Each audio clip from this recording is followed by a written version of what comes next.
Hello everyone and welcome back to the channel. Today we're discussing Everybody Loves Jenifa. Yeah, but the $1,000,000 question is, does everyone truly love Jenifa? I ask this because I haven't seen the film. I feel like that title is too on its nose. Almost like the filmmaker Funke Akindele was daring us, be your worst. Yeah, there's a lot to get off this chest. And because everyone loves Jenifa, it's currently streaming on Prime Video. Do I need to say it? This review would definitely contain spoilers, so if you've not seen it yet, just skedaddle, watch it, and return.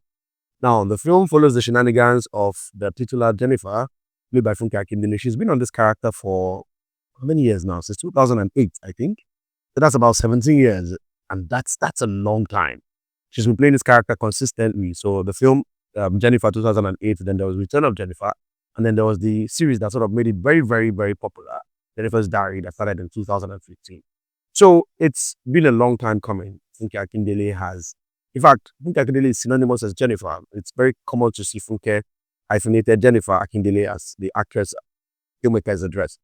Actress filmmaker address. That's nice. So, but the idea is that for the past 4 or 5 years, Funke Akindele has been a mainstay at the December Nollywood box office. So following the long run that was Omobekto, the saga in 2020, and there was Battle on Booker Street in 2022, and the Tribe Called Judah in 2023. Everybody Loves Jenifa was her 2024 follow-up to this. Surprising. But there was this thing before Everybody Loves Jenifa, which is currently the highest grossing Nollywood film of all time, sitting at about 1.8 billion naira. Every of this film I've mentioned ended up being the highest grossing Nollywood film of the year and of all time. And she just kept beating her record. Now, personally, when she announced that Everybody Loves Jenifa was her answer to the follow-up everyone was anticipating after A Tribe Called Judah, I personally was surprised. Because, I mean, it was about the last Jenifa film to go to cinemas was in 2011, if I remember correctly. That's The Return of Jenifa. And Jenifa Diaries was this long-running series that evolved the character, sort of made the character something different. But the thing with series to cinemas is it's a bit tricky, from a film storytelling standpoint. You are caught in between having to tell a story that is relatable to longtime fans of the property, and then also very, very relatable to newcomers, which is your aim at the end of the day. And so I was surprised because I think A Tribe Called Judah is one of Jennifer. Look at, I'm calling her Jennifer.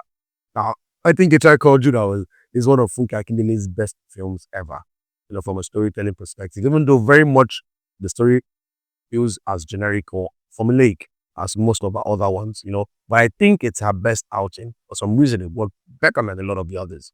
Okay. And so it was just surprising to me that her answer to, well, what she decided to follow up this with was another Return to Jenifa, which, I mean, I have no problem against. It's one of Nollywood's most iconic characters, I haven't seen the film. I do think that it is a great misstep. Of course, it is financially profitable. It has made a lot of money. But there was just so much wrong with that story. First off, it felt like having 2 or 4 stories lumped into one. There was a thing with Lobster and the NGO where it started from.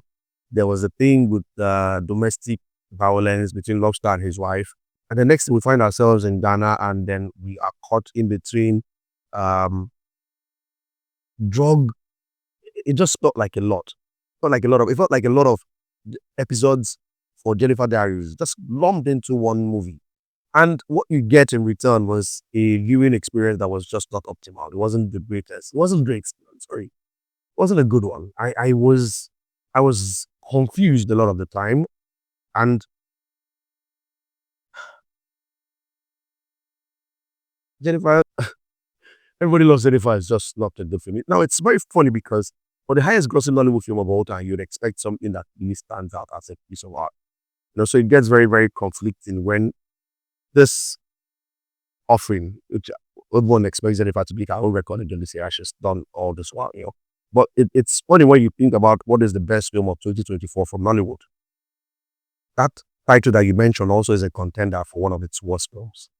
And it saddens me because I really wanted her follow-up to Tribe Called Judah be a good one.